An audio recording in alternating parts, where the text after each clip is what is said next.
Mas me conta um pouco sobre a Havan, como ela começou. Você falou que começou em Brusque. E como que foi o primeiro passo? A primeira loja? Me conta isso. Como foi abrir a primeira loja? O que você estava fazendo antes também? Nada, vamos lá. Meu avô, meus avós foram operários numa fábrica.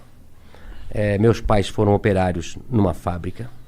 E eu fui operário na mesma fábrica durante 7 anos. Eu me lembro que na nossa época, eu tenho 58 anos de idade, né? E na época todo mundo entrava com 14 anos de idade a trabalhar, que também não morria ninguém. Era normal, né? Eu vejo muitos pais reclamando, inclusive donos de negócio, dizem, eu queria botar meu filho a ser garçom, a atender a mesa, mas não pode. Se vier algum fiscal aqui, me multa, né? Antigamente ninguém morria por trabalhar. Isso também está errado. Então, meu pai, eu sempre fui muito estudioso, eu sou disléxico, né? Disléxico é a dificuldade de aprender a ler nos primeiros anos. Tu também? Sim, eu tenho muita dificuldade em ler. Eu também. Nossa, muito difícil. A professora, quando dizia assim, Luciano, continua a leitura.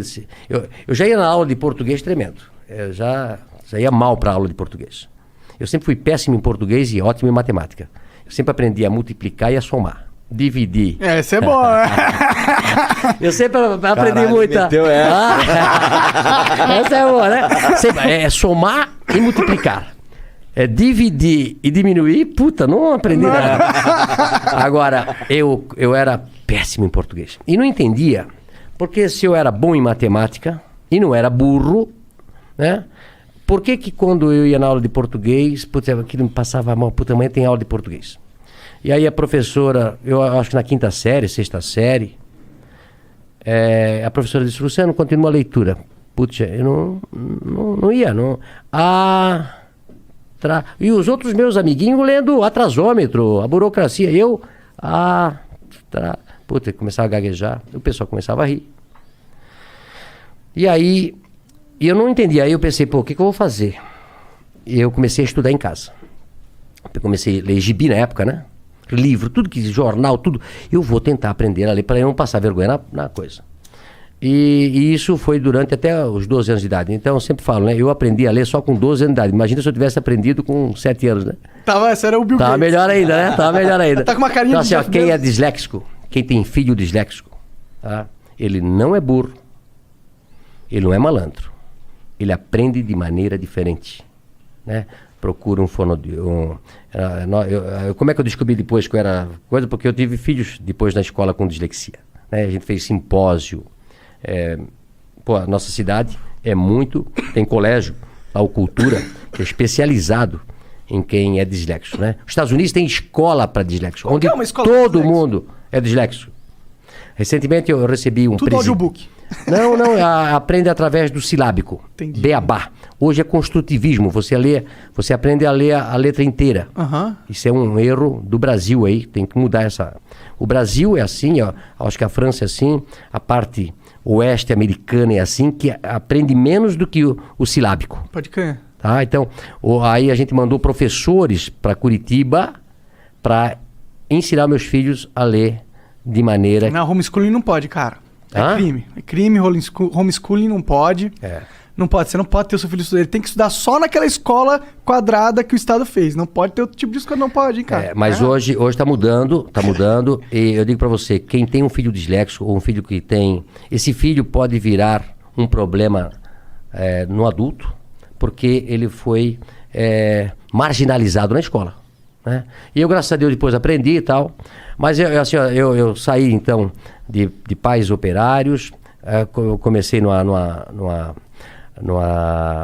fábrica também. O que a fábrica fazia? Fábrica tecidos. Fábrica Renault. Uma fábrica de tecidos de centenas de anos. Todo mundo lá em Brusque trabalhou na fábrica Renault. Ela existe até hoje, será? Eu comprei a fábrica faz 2 anos. Tu comprou? Cara! Legal. E aí, depois de 3 anos eu trabalhei numa expedição. O meu gerente me chama e disse, Luciano, eu era chamado lá até de ligeirinho aí eu corria pra cá, corria pra lá. Eu nunca parei. Eu nunca parei pra conversar. Eu corria nas escadarias, sempre trabalhando, acelerado. Aí um dia ele me chamou, esse meu gerente, e disse, Luciano, você é muito bom pra ficar aqui. Eu te arranjei um emprego de vendedor, lá no outro lado. Tu não queres ir pra lá? Eu disse, vou pra lá. Aí me encontrei. Até hoje eu sou um vendedor. Adoro pessoas, adoro vender, né? E aí depois montei a van com apenas um colaborador do tamanho dessa sala aqui. Tua sala aqui é do tamanho da minha loja que eu comecei. Caramba. O que tu tava pensando quando tu criou a van? Tô falando assim, não tô falando do que tu ia vender, não. Tô falando... porque assim, a van tem toda uma identidade, né? Isso veio depois... Não veio nessa primeira loja? Não, a loja num bairro, né? Aliás, antes de começar a van, como eu fui vendedor, eu passei a vender tudo o que se fabricava na loja, na empresa, que era uma empresa de 5 mil colaboradores, grande. E também o carro da diretoria, a sucata, tudo que tinha na van, era eu que na Renault na época, sim. Eu vendia. Até achei, eu tô com um diretor que está lançando um livro na semana que vem, tem 80 e poucos anos, e ele conta no livro uma história que aconteceu. Ele tinha um Galaxy, você lembra do Galaxy? Carro? Um carro, Galaxy. Por exemplo, no Brasil tinha 5, 6 carros. Um Galaxy, um Opala, uma Kombi e um Fusca. Pode crer. Certo? Né? E na época, os diretores tinham um Galaxy. Né? E aí, quando ele comprou um outro Galaxy, sobrou um Galaxy lá para vender. E quem chamaram? O Luciano, para vender o Galaxy. Né? E aí, eu sabia que tinha um cara em Brusque que tinha um Galaxy, mas não tinha ar-condicionado. Eu disse, eu vou ganhar 2 vezes isso aqui. Né? Eu disse pro dono do carro, vamos vender o ar-condicionado, que vale uma fortuna, e depois nós vendemos o Galaxy. Né? E fizemos isso. Arranjei, vendi pro... E o cara era bem gordo, Telmo Rosinski, que eu nunca me esqueço, lá de Brusque, bem gordo. Então, eu vendi o ar-condicionado, tirei o ar-condicionado, vendi o ar-condicionado quase com o preço do Galaxy, e depois vendi o Galaxy. Foi um sucesso. Né? Até hoje eu não esqueço disso. Né? Então, assim, depois disso, eu montei primeiro uma tecelagem de toalha, em 1984, com 22 anos de idade. Da hora. 22 anos de idade. E depois eu montei a van. Por que você tinha esse negócio de montar empresa? Porque seu pai e sua mãe eles eram operários. Eles tinham alguma coisa de montar empresa, né? Dentro deles? Não. E meu pai dizia assim, Luciano, eu começava das 7 da manhã às 5 da tarde. E meu pai trabalhava das 5, 1h30. E aí, antes de eu ir pro escritório onde eu trabalhava, eu passava no lugar que meu pai trabalhava, que era um subsolo. Trabalhou 42 anos num porão. Meu pai. Caralho. 42 anos. Vitamina D faltava bastante. Pô, coitado. E aí, eu dizia, pai, agora eu vou montar uma empresa para mim. Ele disse, estás doido, Luciano? Eu tô aqui a vida toda de operário. Tu já tá naquele escritório bonito ali. Fica ali, o emprego teu é bom. Olha só, pai. O pai passou a vida toda aqui. Disse, não, pai, eu vou montar um negócio para mim. Mas da onde você tinha isso? Por que você queria montar? Você tinha eu acho que feeling... como é que vocês montaram esse negócio aqui? Eu vi os gringos fazendo. É igual, né? Conhecimento. Eu digo que o conhecimento vale mais do que um diploma. Não é isso? Total. Não é a faculdade que vai fazer. É o teu conhecimento, a tua força de vontade. E eu disse, pai, eu vou montar uma tecelaginha e vai dar certo. Aí montei uma tecelaginha, depois tirei meu pai da fábrica e botei ele a trabalhar comigo. Que da hora. Esse deve ter sido um dia da hora. Mas você já pagando salário pra ele ou ele foi com uma aposta? Claro. Assim? Não. Eu fiquei um pouquinho melhorzinho, né? Entendi. Porque no começo, eu até falo hoje sobre ser empresário, né? Eu soube que aqui vocês também, quando começaram, dá prejuízo. Não, porra. 2 anos de prejuízo. Tu começa, não tem hora pra trabalhar, não tem dia pra trabalhar, não paga hora extra pra gente, e muitas vezes dá prejuízo. E muitas vezes você quebra e perde tudo que tinha.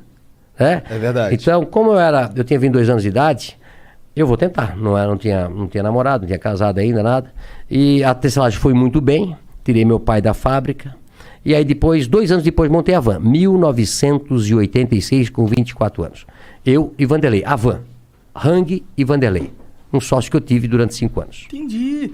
Mas o que aconteceu com a tecelagem? Ela cresceu? Não, aí a vendeu? tecelagem trabalhei durante até 90 e pouco, uns 10 anos.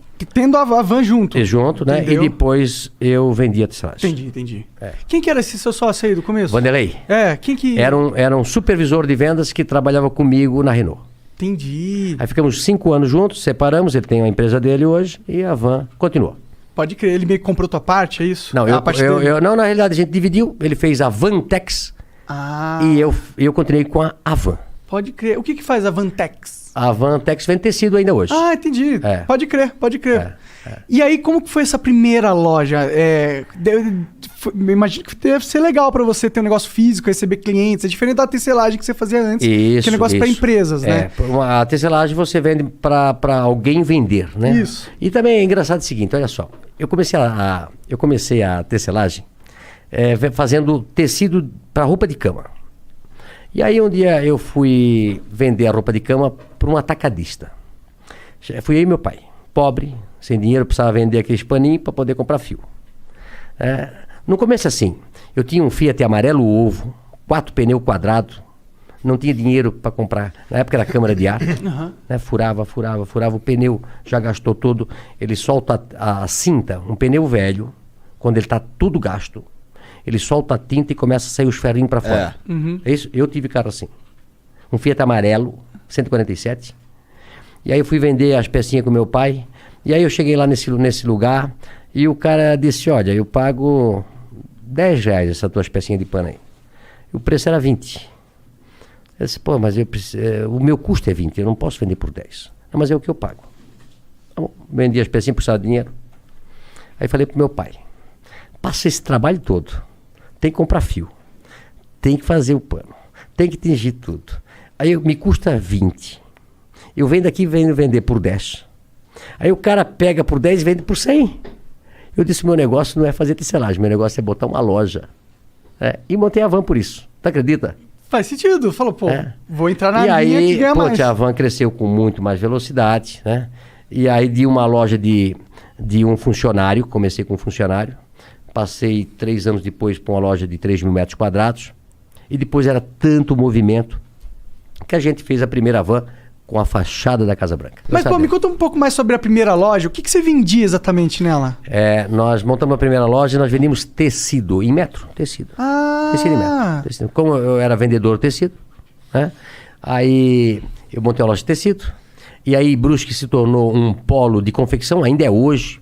Hoje, Santa Catarina é o maior polo têxtil do Brasil, passou São Paulo. O maior produtor têxtil do Brasil é Santa Catarina. Não. E nós, lá na época, em 86, montei um atacado para vender para confecções, que começar a vir ônibus para nossa região para comprar. Por isso que eram vários ônibus. Isso. Entendi. E aí a gente começou a vender tecido naquela lojinha, aí montou a loja de 3.000 metros, depois montamos uma loja... Essa de 3.000 metros era o quê? Só tecido também? Só tecido também. Aí depois comecei com cama, mesa e banho.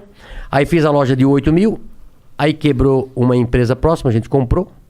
Aí quebrou depois um shopping e hoje nós temos 55 mil metros quadrados. É a maior loja do Brasil. Talvez a maior loja da América Latina. Que da hora.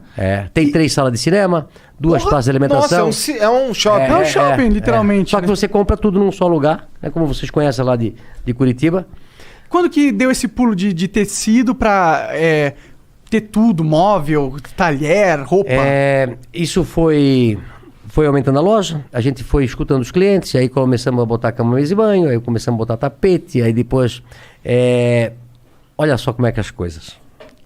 Aí começa a namorar com a Andréia, aí foi passando os anos, e ela vai ficar louca comigo que eu vou falar. Vai, eu quero ouvir agora.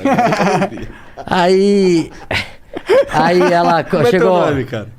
Lucas. É a cara do Lucas. A cara do Lucas. Caralho. Aí um dia a André disse, olha, já estás me enganando aí faz 6 anos. Tem que casar. Eu disse, não tenho tempo. Não tenho tempo. Tem que trabalhar 24 horas por dia. É uma loucura. Tem dia 150 horas por dia. É uma loucura, Tu tava lá na frente, na loja direto. Não, direto.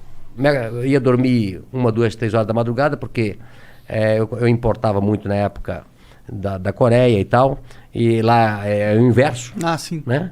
Então eu ia dormir muito tarde, e no dia seguinte acordava cedo, e não conseguia, sábado, domingo, feriado. Aí eu disse, não, mas tem que casar. Eu pensei, sempre vou casar no inverno, para se fazer uma festa, é frio, né? Não vou casar no verão. E foi a dar um jeito de nós casar em dezembro.